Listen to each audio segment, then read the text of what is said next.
Hello everyone, welcome to Money Minutes another episode. और आज हमारे साथ है फैन स्टार के सीईओ हिमांशु गर्ग। तो जानेंगे उनकी बैक स्टोरी, कैसे उन्होंने फैन स्टार को बिल्ड करा, कैसे उन्होंने फंडिंग रेस करी, और बहुत ही इंटरेस्टिंग होने वाली है उनकी story. So first of all, welcome to the podcast Himanshu. Thank you Aditya, looking forward to it. तो हिमांशु, सबसे पहले मैं जानना चाहूँगा कि आपने स्कूलिंग और आपका कॉलेज आपने कहाँ से किया? सो यार, स्कूलिंग मेरी एक स्मॉल टाउन में हुई है पंजाब में। So I belong to a place जिसका नाम है मंडी गोबिंदगढ़। तो मेरी स्कूलिंग वहाँ से हुई and then after 10th class I went to Chandigarh.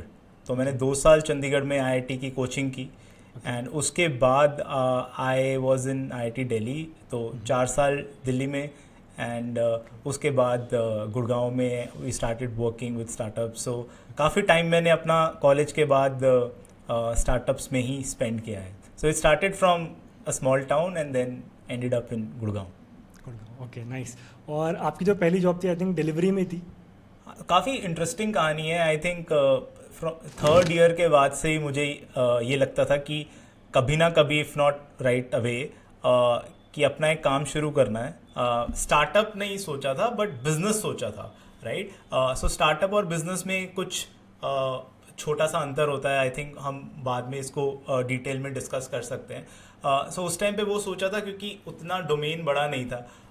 तो आई थिंक वहाँ पे बहुत एक्सपोजर मिला कॉलेज में। बहुत से सीनियर्स ने स्टार्टअप किया 2015 के करीब, और फ्लिपकार्ट तब बहुत बड़ा हो रहा था। तो इंडियन स्टार्टअप इकोसिस्टम बहुत बढ़ रहा था। तो वहाँ से I have always wanted to startup, but उस टाइम पे शायद इतना मेच्योरिटी नहीं था, इतना नॉलेज नहीं था, किसी पर्टिकुलर आइडिया, कोई डायरेक्शन नहीं था। तो I join delivery because delivery उस टाइम पे इंडिया का आई थिंक टॉप 10-20 स्टार्टअप्स में आता था। It was doing very well और बहुत अच्छा ग्रोथ हो रहा था।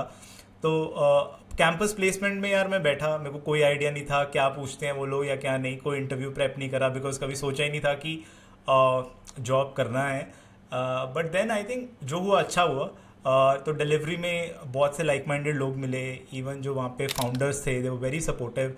तो जितना भी सीखा आई थिंक वो डिलीवरी में ही सीखा। That was the start of the journey. तो मैंने कुछ 3.5 साल डिलीवरी में स्पेंड किए।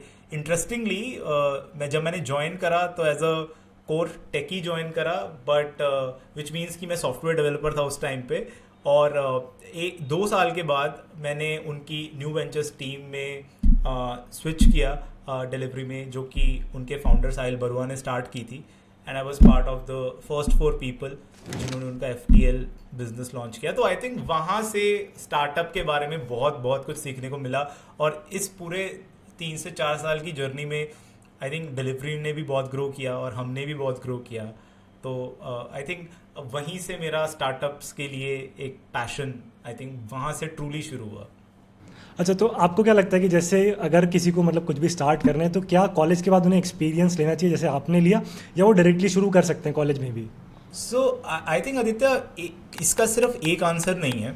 हर पर्सन, हर इंडिविजुअल की जो मैच्योरिटी लेवल होता है, जो नॉलेज होता है और जो डायरेक्शन होता है, वो हर इंसान को डिफरेंट स्टेजेस पे आ सकता है। सो हालांकि मुझे पता था कि मैंने कुछ शुरू करना है, बट मुझे ये नहीं पता था क्या शुरू करना है। सो मैं बहुत सी चीज़ें ट्राई आउट कर रहा था उस टाइम पे भी। बट कुछ लोग मैंने देखा है कि they are so mature early on in their career कि वो लोग में उतनी मैच्योरिटी होती है कि उस टाइम पे स्टेप लेके they can do it. I think जितना जल्दी शुरू करोगे उतना अच्छा है, because it gives you more time to fail. But I think अगर आप लेट भी कर रहे हो तो कोई इशू नहीं है, because you will do it with more maturity. But I think ये बहुत ही मैं आज किसी से बात कर रहा था जो कि अभी IIT पास आउट है, just like has graduated, and वो अपना एक स्टार्टअप कर रहा है। सो उससे बात करते करते मुझे रियलाइज़ हुआ कि शायद मुझ में उस स्टेज पे इतनी मैच्योरिटी नहीं थी that I could do something like this. But I think कुछ लोग हैं जो काफ़ी मैच्योर हैं। So it's a personal decision. Exactly. वैसे मेरी भी कुछ ऐसी स्टोरी थी कि मैंने भी मतलब मुझे भी ये था कि यार जॉब नहीं करनी, कुछ अपना करना है। तो मैं 2016 पास आउट था, तो उससे पहले से मैंने कॉलेज में शुरू कर दिया था अपना ये पूरा काम। तो आई कैन रिलेट कि डिफ़िकल्टीज़ होती हैं और मैंने काफ़ी चीज़ें ट्राई करी, उसके बाद जाके कुछ चीज़ें वर्कआउट करी। तो आई कैन डेफिनेटली रिलेट। अच्छा, आपने ये फैन स्टार से पहले भी कोई स्टार्टअप करा था, आई थिंक, जो कुछ 1 साल के लिए करा था बीच में डिलीवरी के बाद? या सो उसकी एक इंटरेस्टिंग कहानी है वो, it was not a startup, it was more of a business. तो हम लोग कुछ इंपोर्ट एक्सपोर्ट करना चाह रहे थे, कोई इंटरेस्टिंग ब्रांड्स, हमें लग रहा था कि इंडिया ग्रो कर रहा है, तो इंडिया के जो यंग जनरेशन है उनके लिए कुछ कूल प्रोडक्ट्स लेके आए हम यूएस से, यूरोप से। तो उसके बेसिस पे side by side I started a company, but I think वहाँ से मुझे बहुत कुछ सीखने को मिला कि मेरी जो assumptions थी, जो बिजनेस प्लान था, वो डिटेल्ड आउट नहीं था। I skipped a lot of things, but उसमें अच्छा क्या हुआ कि वो करते समय I think 6 months into that journey I reconnected with senior of mine जो कि एक स्टार्टअप कर रहे थे। It was at an early stage health care की स्पेस में। तो वहाँ पर मेरे को अपॉर्चुनिटी मिली, तो हमने सोचा कि यार तुझे शुरू करना ही है। He said, the founder of that startup told me कि यार तुझे शुरू करना ही है और हमें ज़रूरत है ही है एक बिजनेस हेड की, तो क्यों ना why don't you join us, और तुम्हें पूरी फ्रीडम मिलेगी and all that. So I worked with them for a couple of months and then I decided कि मैं फुल टाइम करूँगा। तो वहाँ से एक तरह से we had a very good partnership. एक और स्टार्टअप जो कि बहुत अर्ली स्टेज में था, डिलीवरी बहुत बड़ा हो चुका था by the time I left. तो एक बहुत ही यंग स्टार्टअप में आई थिंक 10-15 लोगों की टीम थी। तो एक जर्नी शुरू हुई जिसमें मैंने आई थिंक 2.5 से 3 साल आई स्पेंट। तो वो बहुत ही रिवॉर्डिंग था, but yes we wanted to do something interesting in import export, और कुछ यंग ब्रांड्स लाना चाहते थे, but we failed miserably because हमने बहुत सी चीज़ें, बहुत से कस्टम्स के चार्जेस के बारे में हमें नहीं पता था। बट अच्छा हुआ, सही टाइम पे पता लग गया before we could incur a loss, and अच्छे टाइम पे हमने लाइक स्विच कर लिया। तो I think that was the story.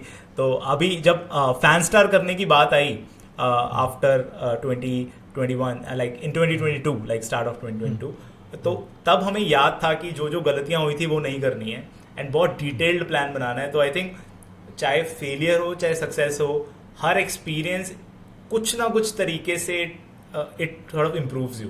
तो आई थिंक उससे बहुत फायदा हुआ, एंड आई थिंक तभी फैन स्टार होते। एग्जैक्टली इवॉल्व करते हो तुम, आई थिंक।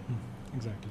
तो मतलब मुझे लगता है ना कि ज़्यादातर जितने भी एंटरप्रेन्योर्स या जो भी लोग कुछ करना चाहते हैं वो फेलियर से काफ़ी डरते हैं। जैसे आपने बताया कि आप फेल हुए, बट आपने उससे सीखा कि नेक्स्ट बार जब आप कुछ शुरू करो उससे क्या सीखना है आपको, right.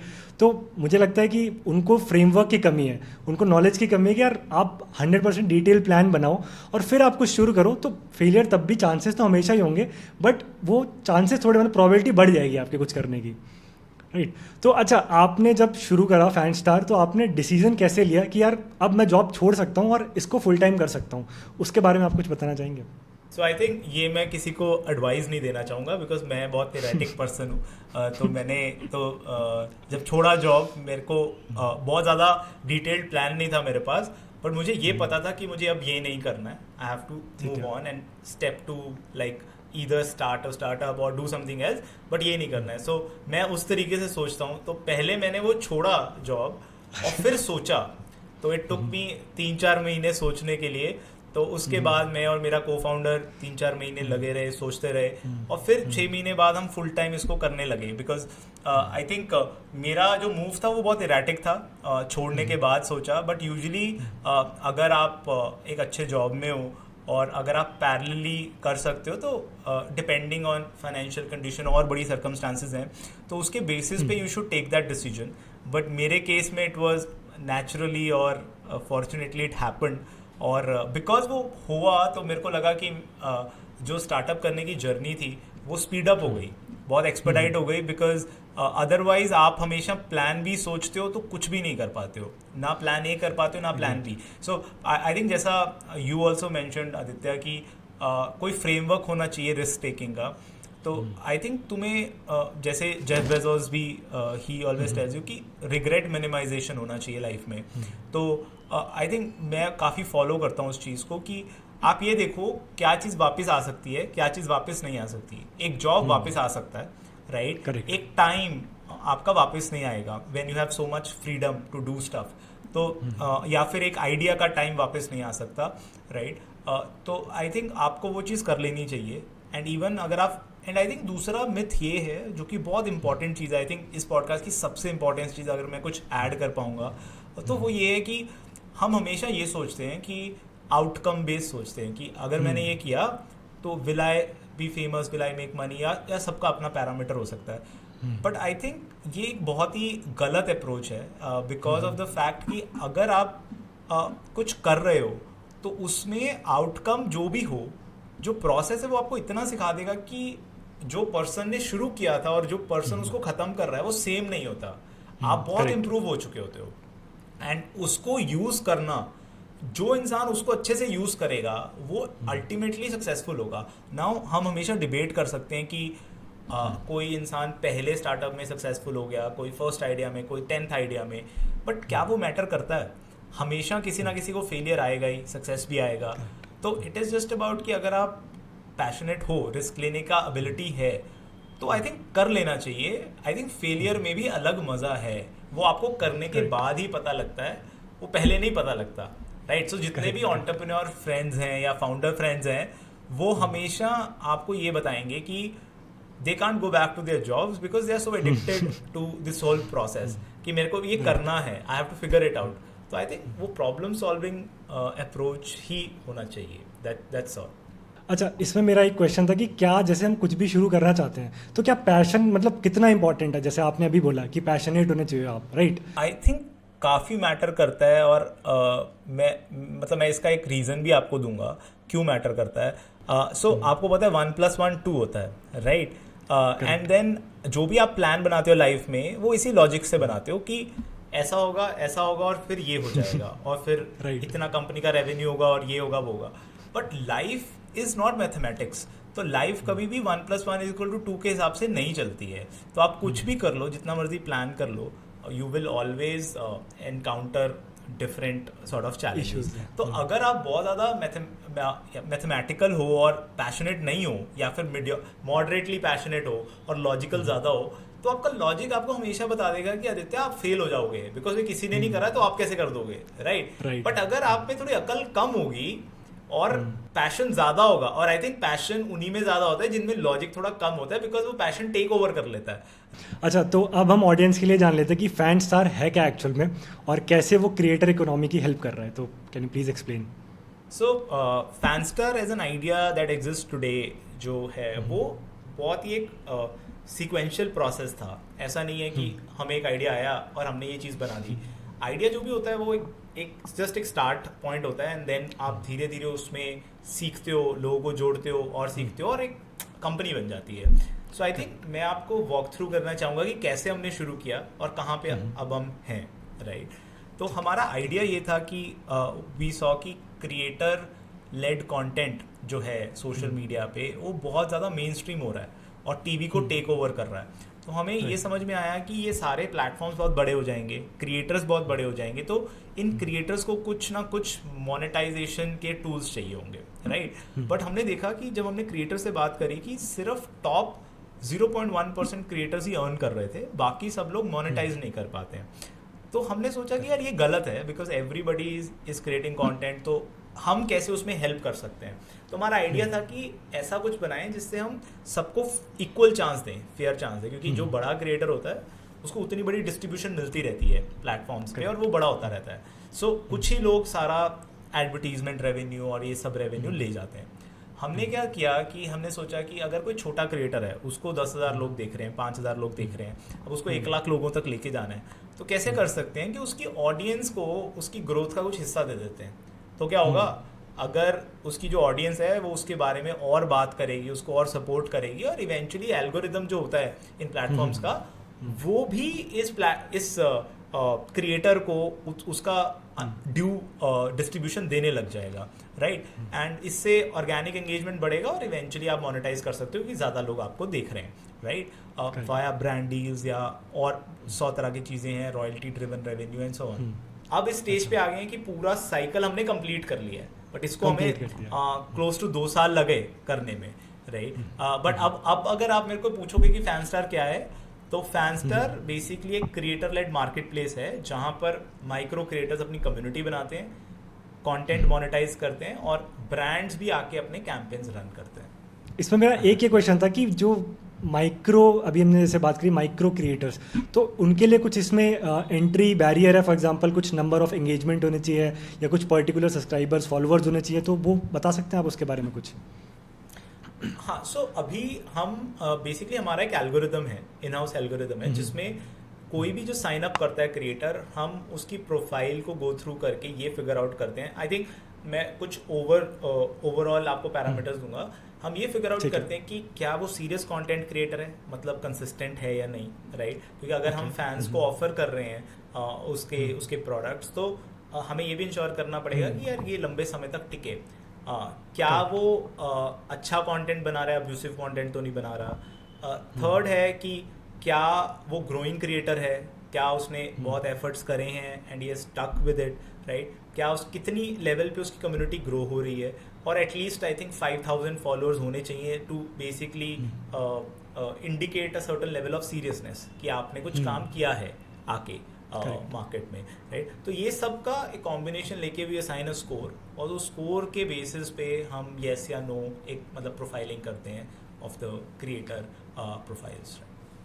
Okay okay, so basically I think बहुत ही अच्छा आइडिया है, और ऑब्वियसली आप मतलब इतना अच्छा कर भी रहे हैं। तो इसमें मतलब मुझे लगता है एक क्वेश्चन ये था कि आपने अपनी पहली हायरिंग कैसे करी, क्योंकि मुझे लगता है कि कोई भी कुछ भी काम कर रहा है, बिजनेस रन कर रहा था, तो उनकी जो फर्स्ट हायरिंग होती है वो बहुत डिफिकल्ट होती है, और उनको रिटेन एम्प्लॉयज़ को करना डिफिकल्ट होता है। तो उसके बारे में आप कुछ अगर बता सकें तो बहुत अच्छा होगा। आई थिंक बहुत ही इंटरेस्टिंग कहानी है। सो हमने जस्ट पैसा रेज करने के लिए टर्म शीट साइन करी थी, बट वो पैसा हमारे बैंक अकाउंट में अभी आया नहीं था, बिकॉज हम कंपनी इनकॉर्पोरेट कर रहे थे, 100 चीज़ें हो रही थी।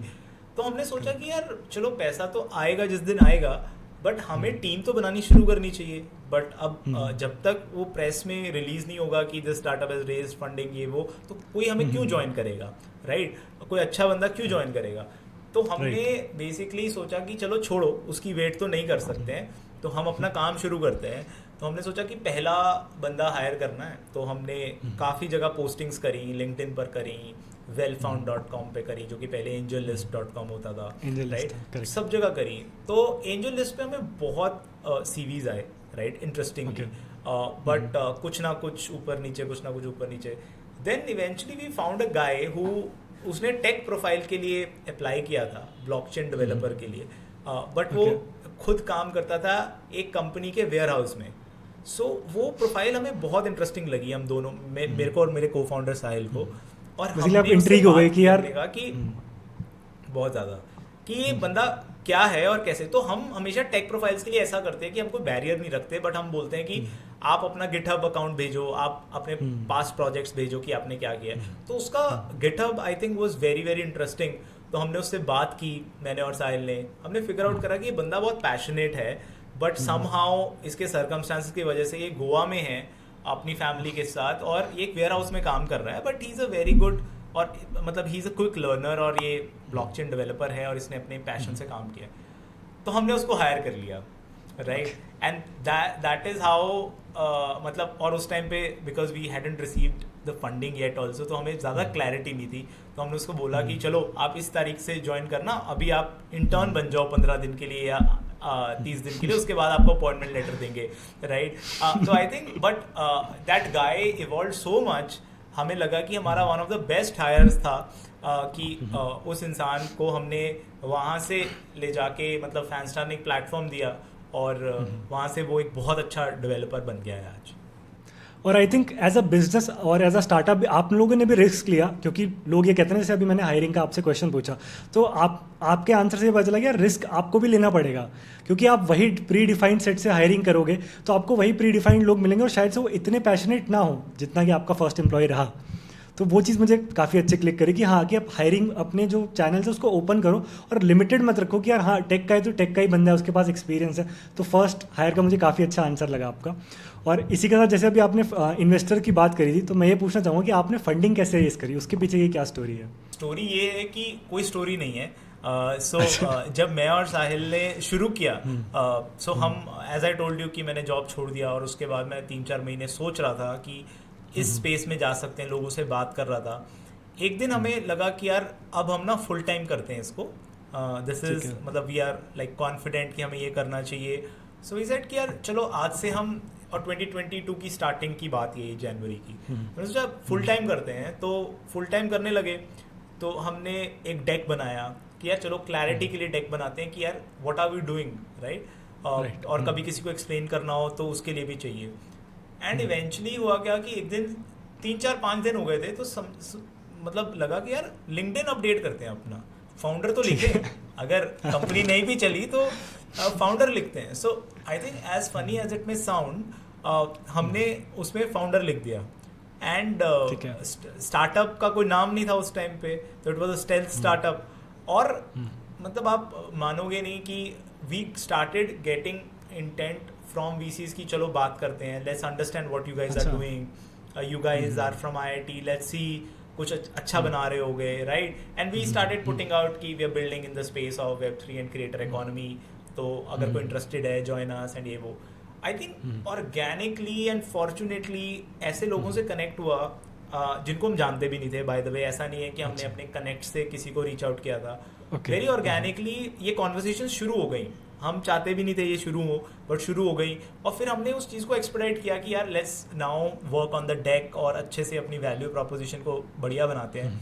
And fortunately and we did have to go through 60-70 VC calls, और उसमें कुछ लोगों का इंटरेस्ट आया, तो eventually we closed our round in 3-4 महीने के पीरियड में हमने क्लोज कर लिया. But we were very lucky, touch wood, कि हमने काफ़ी जल्दी वो क्लोज किया राउंड. एंड वी आर मतलब अभी भी वी आर ग्रेटफुल कि इतने अच्छे लोगों ने हमें बैक किया. तो but I think it all happened क्योंकि हमने वो रिस्क ले लिया बिना सोचे. देयर वाज नो गारंटी कि कोई आएगा नहीं आएगा, बट आई थिंक पूरा मज़ा ही उस चीज़ का है, क्योंकि गारंटी तो जॉब में होती है ना कि मंथ एंड में क्या होना है, मंथ एंड में इतना सैलरी आना है. तो अगर आपको एंटरप्रेन्योर बनना ही है तो थोड़ा आपको रिस्क आई थिंक लेना ही पड़ता है, थोड़ा इलॉजिकल होना ही पड़ता है. बिकॉज लॉजिक तो विल ऑलवेज टेल यू कि यार ये चीज़ सही नहीं है, ये मत करो, बिकॉज ऑफ द फैक्ट कि आप एक ऐसी स्पेस में हो जो कि कॉन्ट्रेरियन है, राइट. बिल्कुल सही. तो यहाँ पे मुझे आपकी 2 बातें बहुत ही अच्छी लगी. पहली चीज़, जैसे आपने बताया कि आपने लिंक्डइन पे डाल दिया, तो लोग क्या करते हैं कि अपने आप में बिल्ड करते रहेंगे, कहीं बताएंगे नहीं, किसी से बात नहीं करेंगे. तो बहुत मुझे लगता है कि वो चीज़ काफ़ी इंपॉर्टेंट है कि आप उसको मतलब हर प्लेटफॉर्म पर डालो जो भी आप कर रहे हो, क्योंकि कोई ज्वाइन करे ना करे बट आपको फीडबैक आइडियाज़ तो मिलेंगे. और सेकंड चीज़ जो आपने बोली कि ऑलवेज टेक फीडबैक, तो वो मुझे लगता है काफ़ी इंपॉर्टेंट है कि जो आपके आइडियल कस्टमर्स हैं या जो कस्टमर्स नहीं भी, आप सबसे फीडबैक लो और इम्प्रूव करो. और जब आप ये करोगे तो मुझे लगता है eventually you will get the winning idea और the winning product, and you know फिर वहाँ से चीज़ें चेंज हो जाएंगी बेसिकली. तो अब बात कर लेते हैं आपकी मार्केटिंग स्ट्रैटेजी की. अभी आप लोग मार्केट कैसे कर रहे हैं अपना प्रोडक्ट फैंस्टार? बेसिकली मुझे लग रहा है ऑर्गेनिकली भी काफ़ी रीच है इसकी, क्योंकि क्रिएटर्स जुड़े हुए हैं आपके साथ, इन्फ्लुएंसर्स जुड़े हुए हैं, बट उसके अलावा आप मार्केटिंग कैसे कर रहे हैं इस चीज़ की? सो आई थिंक जैसा आपने सही बोला आदित्य कि बिकॉज ये इन्फ्लुएंसर लेड मॉडल है, तो इन्फ्लुएंसर्स ही इसको आगे लेके जाते हैं. सो हम कभी भी एंड यूज़र तक रीच आउट नहीं करते हैं, हम क्रिएटर्स लेके आते हैं और क्रिएटर्स अपनी कम्युनिटीज़ को लेके आते हैं. सो हमारे लिए जो हमारा कस्टमर है वो एक इन्फ्लुएंसर या क्रिएटर बोल सकते हो आप, वो है, और वो अपनी डिस्ट्रीब्यूशन को यूज़ करके यूज़र्स को लेके आ रहा है. Second thing on the brand side, वहाँ पर we follow a very standard approach, जहाँ पर वी आइडेंटिफाई कि इस तरह के ब्रांड्स हैं जिनको इन्फ्लुएंसर लेड मॉडल अच्छा लग सकता है, राइट. एंड वहाँ पर we basically have a pipeline जहाँ पर हम रीच आउट करते हैं. So it's like classic business development, right. But eventually what we want to do is make it a totally product led business, जहाँ पर आप influencer marketing on tap use कर सकते हो. So that is where we are going. But वो I think वो again वो सब भी हमें तभी पता लगा जब हमने ब्रांड से ऑर्गेनिकली निकल के बात की, right. So email marketing, LinkedIn, I think they are very effective अगर आप सही इंसान को आइडेंटिफाई कर सकते हो.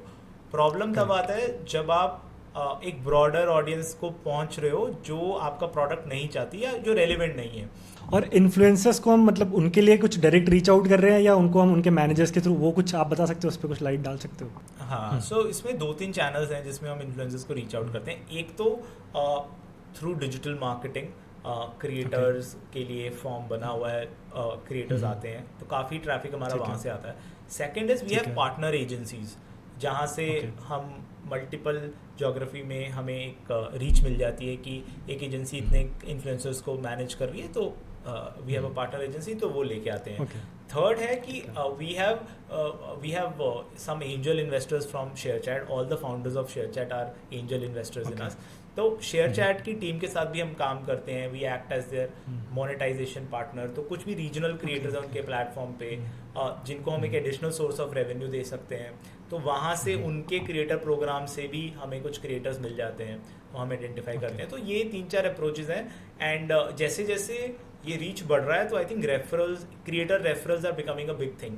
तो एक क्रिएटर करता है तो दूसरे क्रिएटर को समझ में आता है, तो देन इन ऑर्गेनिकली वो रेफरल्स मिल जाते हैं, right? And so that these are 3-4 ways in which we tap influencers. अब हमने यहाँ तो बिजनेस की बात कर ली, अब कुछ पर्सनल बातें कर लेते हैं कि आप वर्क लाइफ बैलेंस कैसे मैनेज करते हो? सो आई थिंक आदित्य, कोई बैलेंस कुछ नहीं होता है। अगर बैलेंस चाहिए होता तो कभी भी आई think you should not be a founder. But हाँ, आई थिंक ये ज़रूर होता है, ऐसा नहीं है कि आपकी लाइफ में like through out the year आप हमेशा ही 12 घंटे काम करोगे, 15 घंटे काम करोगे, ऐसा नहीं होता है। होता क्या है कि लाइफ ऐसी होती है कि कभी कभी you have to put in the whole night also, और कभी कभी you can take your time off. So साल में एक बार आपको ऐसा वेकेशन लेना चाहिए where you are totally disconnected. मतलब I mean every 4-5 months you can take. So I do that कि मैं अपना एक वेकेशन आई टेक जहाँ पर मैं कनेक्टेड तो होता हूँ but I am not like actively working, just reviewing a few things. तो आई थिंक वो हेल्प करता है। बट जितने दिन काम कर रहे हो तो सैटरडे संडे कुछ नहीं होता है। Basically, we are doing this on a Saturday, right? Yeah, Saturday night. So I think वो आपको so see the question of work life balance तब आता है जब आप अपना वर्क एंजॉय नहीं कर रहे हो, राइट? तो उसके लिए जॉब में काफ़ी लोग ऐसा बोलते हैं, राइट? और जो लोग पैशनेट होते हैं या जो लोग कुछ शुरू करते हैं, कुछ ऐसी चीज़ जो नहीं है अभी दुनिया में, तो I am assuming they have to be passionate because otherwise तो they would give up, right? मतलब it would be so hard कि आप अपनी लाइफ की काफ़ी चीज़ें मिस आउट कर रहे हो to start a startup and it's not easy. तो I think you have to like it, and अगर if you like it then only you will be able to do it on a Saturday night, otherwise तो आप दोस्तों के साथ बाहर जाओगे। और अच्छा, फर्स्ट टाइम एंटरप्रेन्योर्स के लिए कोई एडवाइस आपकी तरफ से? आई थिंक जो सबसे इम्पॉर्टेंट एडवाइस, उस पर एक ही advice I would like to focus on, और उसको मैं अच्छे से डिटेल में बताता हूँ। तो आई थिंक जो चीज़ तुम्हें कोई नहीं सिखा सकता, आई थिंक तुम सीखते हो तब जब तुम करते हो। सो फॉर एग्जाम्पल, अगर मैं स्टीव जॉब्स का कोई इंटरव्यू सुन रहा हूँ और मैं जॉब कर रहा हूँ, तो मुझे उसकी कुछ चीज़ें समझ आएंगी। हालांकि मुझे लगेगा मुझे सब समझ में आ गया, but I am only understanding some parts of it जिसको मैं रिलेट कर सकता हूँ। जब मैंने अपनी जर्नी शुरू करी एज अ फाउंडर, तो मुझे कुछ चीज़ें और समझ में आने लग गई, बट आई थॉट कि मुझे पूरा समझ में आ रहा है। फिर जब मेरे को 2 साल हो गए, तब मेरे को और चीज़ें समझ में आने लगी कि यार ये बंदा तो पहले ही बता रहा था ये, और मुझे समझ नहीं आ रहा था। Now I understand like more than what I used to understand earlier.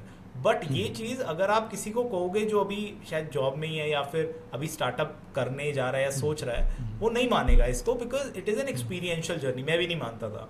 सो अगर बुक्स या लोग तुम्हें सिखा पाते तो तुम मतलब everybody would be the same, but ऐसा नहीं होता। It's all experiential learning. So I think आपको इस चीज़ को एम्ब्रेस करना चाहिए, और आपको ये बोलना चाहिए कि मैं इस जर्नी पे जा रहा हूँ, अब देखी जाएगा जो होगा। बट आई थिंक सबसे इम्पॉर्टेंट पार्ट क्या है कि you should have the capability, और आपको में इतना करेज होना चाहिए कि आप ऐसे दिन आएंगे जब आगे कुछ नहीं दिखेगा।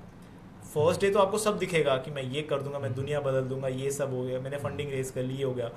और 6 महीने बाद you will B very very devastated कि यार अब मैं कैसे करूं, ये चीज़ ग्रो नहीं हो रही है, या वो मेरी बात नहीं मान रहा है, या इन्फ्लुएंसर को ये चीज़ पसंद नहीं आ रही है। सो आई थिंक उन दिनों पे ऐसे दिन बहुत होते हैं। आप किसी भी फाउंडर से बात करोगे, एंड आई एम श्योर आपने भी ये फेस किया होगा कि कुछ दिखता नहीं है, इट्स टू अनसर्टन, एंड उसमें एवरीबडी सॉर्ट ऑफ पैनिक्स। तो उसमें क्या करना चाहिए? आई थिंक आपको ये सोचना चाहिए कि मुझे पूरी गली नहीं दिख रही है, बट मुझे ये दिख रहा है कि ये स्टेप लिया मैंने लेफ्ट, तो राइट स्टेप यहाँ आएगा, फिर लेफ्ट यहाँ आएगा, फिर राइट यहाँ आएगा। तो आई थिंक उन दिनों पे ना आप ये करो कि सब ऑप्टिमली फंक्शन कर लो, बट आपको पता है यार एक स्टेप आगे रखना है। मतलब ऐसा नहीं होना चाहिए कि आज का दिन निकल गया, मैंने कुछ नहीं सीखा, मैंने 2 स्टेप आगे रख दिए, अब मुझे नहीं पता कहाँ जा रहे हैं। बट इवेंचुअली क्या होगा ना, लाइट दिखने लग जाएगी। सो आई थिंक ये सबसे बड़ी क्वालिटी है जो एज अ एंटरप्रेन्योर चाहिए। बिकॉज होगा क्या, आप अपने आप को कंपेयर करोगे बहुत सी चीज़ों के साथ, बहुत से अब जैसे आज की डेट में हर इंसान अपने आप को ओपन एआई के साथ कंपेयर करता है, हर बंदा अपनी कंपनी में, राइट? बट आपको ये समझना पड़ेगा कि ओपन एआई स्टार्टेड इन 2015 और 2016, ठीक Right. है। तो वो ये कर्व पे पहुंचे 8-9 सालों के बाद, और वो एक टेक्नोलॉजी बना रहे हैं जो कि एक मतलब डिफरेंट शिफ्ट है, राइट। सो आई थिंक वो सब चीज़ें you as a founder have to understand, क्योंकि it's very easy to get swayed away. अगर आपने किसी और की जर्नी देख के कुछ कंक्लूजन्स ड्रॉ कर लिए और वो नहीं चल पाएगा, बिकॉज इट्स डिफरेंट। अदरवाइज मतलब you have to compare apple to an apple, right. So I think ये सब चीज़ें हैं, जिस अनसर्टेनिटी को एम्ब्रेस करो, बिकॉज अदरवाइज सो ही नहीं पाओगे, राइट। और सो नहीं पाओगे तो एक ना एक दिन ब्रेक डाउन हो जाएगा। तो अगर सोना है और थिक स्किन चाहिए तो पहले रिस्क, फिर थोड़ा डम होना चाहिए इंसान, नहीं तो वो शुरू ही नहीं करेगा। और थर्ड है करेज। अगर ये होगा तो स्मार्ट लोग जुड़ जाएंगे तुम्हारे साथ। This is what I feel. अभी तक की लाइफ में कभी ऐसा कुछ फेस करा है जो आप मतलब डार्केस्ट डे कहोगे अपना, और आप वहाँ से आगे बढ़े और आज यहाँ पे हैं? किसी भी चीज़ में, जॉब में या किसी भी चीज़ में को, सकते हो। या सो आई थिंक किसी एक चीज़ को नहीं, बट इट्स अ फीलिंग जो आपको मल्टीपल टाइम्स आ सकती है और अभी भी आती है। वो ये होती है कि यार जब आपका एक बिलीफ होता है, बहुत लॉन्ग स्टैंडिंग बिलीफ है, सो लेट्स से आपके बिजनेस के बारे में है, या आपके पर्सनल किसी परसेप्शन के बारे में है, जिस दिन वो टूट जाता है और वो आपको रियलाइज हो जाता है कि आई वॉज रॉन्ग, लाइक पिछले 5 साल से मैं गलत था, राइट। वो चीज़ जो होती है वो आपको बहुत अनसेटल कर देती है। सो लेट्स से एक एग्जांपल देता हूँ। सो बिजनेस में जब आप पहले दिन शुरू करते हो, आप सोचते हो मैं ये बना दूंगा, ये बना दूंगा, $1 बिलियन कंपनी बन जाएगी और डन।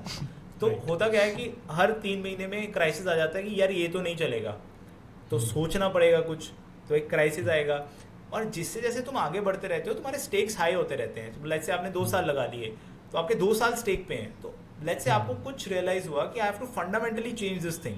सो आई थिंक अच्छे फाउंडर्स या सक्सेसफुल लोग वो होते हैं जो ऐसे धक्कों को सहने की एक कैपेबिलिटी रखते हैं कि यार मुझे पता है I screwed up, everybody screws up, but how do I handle it, right. And उस टाइम पे you have to be very very calm, क्योंकि टीम आपके ऊपर देख रही है एंड हमेशा चीज़ें अच्छी नहीं होती हैं।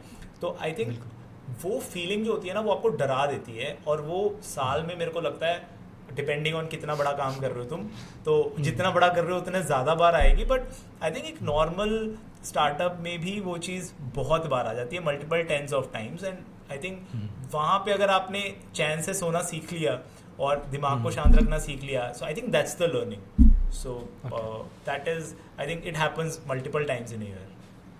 बहुत ही अच्छा आंसर दिया आपने, मतलब कोई एक पर्टिकुलर इंसिडेंस ना देते हुए भी काफ़ी अच्छे तरीके से आपने एक्सप्लेन किया। इसी के साथ मैं आपसे लास्ट क्वेश्चन पूछना चाहूँगा कि आपकी कुछ फेवरेट बुक्स आप बता सकते हैं, रिकमेंड कर सकते हैं ऑडियंस को? यार मैं ना बहुत ज़्यादा बुक्स पढ़ता नहीं हूँ, but I have read some books, मतलब I am not a book geek, but मैं बहुत सी डॉक्यूमेंट्रीज बहुत देखता हूँ। I am more of a मतलब video person rather than a book person. 1-2 books जो मुझे लगता है, जितनी भी बुक्स मैंने पढ़ी हैं उसमें से बहुत अच्छी हैं। एक है Bold by Peter Diamandis, right. So that is about like the startup life and कि क्या चाहिए होता है कुछ मून शॉट अचीव करने के लिए, कुछ दुनिया में कुछ ऐसा लाने के लिए जो नहीं है अभी। So Peter Diamandis is a very famous person and running a lot of initiative. Then I think books में बाकी तो जो सब लोग रेकमेंड करते हैं, good to great is a very good book, right. But I think apart from this you should read about history. I have started recently reading about history. तो और मैं ट्रैवल भी करता हूँ काफ़ी, तो मैंने देखा है कि हिस्ट्री जो होती है ना, आपको बहुत क्लैरिटी देती है। तो आपको पता लगता है कि यार लोगों ने ये सब चीज़ें करी हैं, ऐसे हैंडल किया हुआ है। और जब आप उसको एक्चुअली में देखते हो, लेट्स से आप कोई बुक पढ़ रहे हो, उसमें ऑटोमन एम्पायर के बारे में बोला है और आप टर्की गए, आपने ऑटोमन एम्पायर की वो जगहें देखी, तो आई थिंक वहाँ से आपका जो दिमाग है वो बहुत ब्रॉडन होता है, आपके होराइजन बहुत ब्रॉड होते हैं और आपको एक नया पॉइंट ऑफ व्यू मिलता है जो आप बिजनेस में भी यूज़ कर सकते हो। So I think one is that. Documentaries में यार I watch a lot of stuff, specially कभी कभी I watch history a lot, ठीक है। तो जितने भी लीडर्स थे उन्होंने क्या करा, कैसे करा, या इवन अपने वर्ल्ड की history. So there are a lot of series on Netflix also, world war 2 and all, तो उसमें काफ़ी लेसन्स हैं। And secondly there are a lot of Wall Street Journal और CNBC मेक इट करके channels हैं YouTube पर, जिनकी बहुत अच्छी बिजनेस डॉक्यूमेंट्रीज होती हैं। very short, like they will tell you about how United Airlines is making money, या फिर ऐसा ऐसा करके बहुत ऐसे आपको एपिसोड्स मिल जाएंगे interesting. So I think that is also very helpful. तो I am enjoying that. But I watch a lot. Read थोड़ा कम करता हूँ मैं, but I think reading is equally important. तो अभी मैंने रिसेंटली शुरू किया है, बट कम बुक्स पढ़ी हैं. नहीं ठीक है. I think because you are already busy, तो I can understand you are already working 10-12 hours for your startup, तो it gets difficult to read books. But हाँ, डॉक्यूमेंट्री जैसे आप ट्रैवल कर रहे हो तो आपने देख ली, कहीं आप जा रहे हो तो आपने देख ली, तो it's more easy I guess. But हाँ, गुड रिकमेंडेशंस. मैंने जो आपने बोल्ड बुक बताई है वो नहीं पढ़ी. I read a lot of books, तो I will definitely add it to my column and I will start reading it. So thank you so much Himanshu. मुझे तो मतलब बहुत मज़ा आया आपके साथ बात करके, और काफ़ी सारी चीज़ें सीखने को मिली. आई होप ऑडियंस को भी उतना ही मज़ा आएगा जब वो ये पूरा एपिसोड देखेंगे. और आपकी जो लर्निंग्स है, आपके जो फ्रेमवर्क, आपने मुझे लगता है पूरा फ्रेमवर्क बता दिया कि करना कैसे है, और अब बस ऑडियंस को वो ग्रैस्प करना है. आई होप वो करें और शुरू करें कुछ. तो thank you so much for being on the Money Mint podcast, and definitely it was nice meeting you, nice talking to you. Thank you, Aditya. It was a pleasure.